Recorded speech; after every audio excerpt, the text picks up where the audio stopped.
നടി മഞ്ജു വാര്യരുടെ പുതിയ അഭിമുഖം ശ്രദ്ധ നേടുകയാണ്.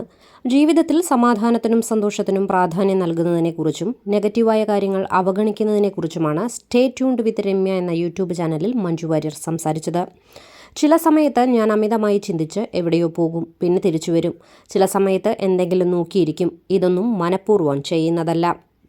അതിനാൽ എന്താണ് തോന്നുന്നതെന്ന് പറയാനാകില്ല.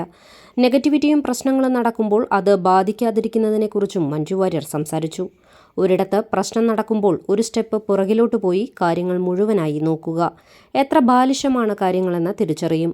ഡിറ്റാച്ച് ചെയ്യാൻ എളുപ്പമാണ്. ചുറ്റും നടക്കുന്ന കാര്യങ്ങളിൽ നിന്ന് ഡിറ്റാച്ച് ചെയ്യുന്നതിൽ കംഫർട്ടബിളായാൽ സിമ്പിളാണ്. ചിലർക്ക് സന്തോഷം വീട്ടിൽ തന്നെ ഇരുന്ന് കുടുംബത്തെ നോക്കുന്നതാണ്. ചിലരുടെ സന്തോഷം ചിലർക്ക് സന്തോഷമായിരിക്കില്ല. ഓരോരുത്തർക്കും സന്തോഷമുള്ള കാര്യങ്ങൾ ചെയ്യുക.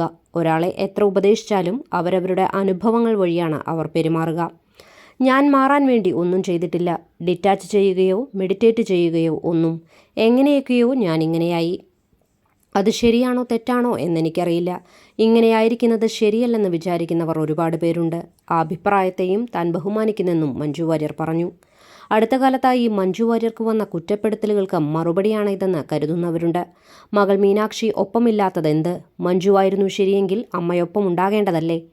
മകളെ മറന്ന് ജീവിക്കുന്നു എന്നൊക്കെ മുൻ ഭർത്താവ് നടൻ ദിലീപിൻ്റെ ആരാധകർ കമന്റ് ചെയ്യാറുണ്ട്. അതേസമയം ഡിവോഴ്സ് സമയത്ത് അച്ഛനോടൊപ്പം നിൽക്കുകയാണെന്ന് മീനാക്ഷി തീരുമാനിച്ചതാണ്.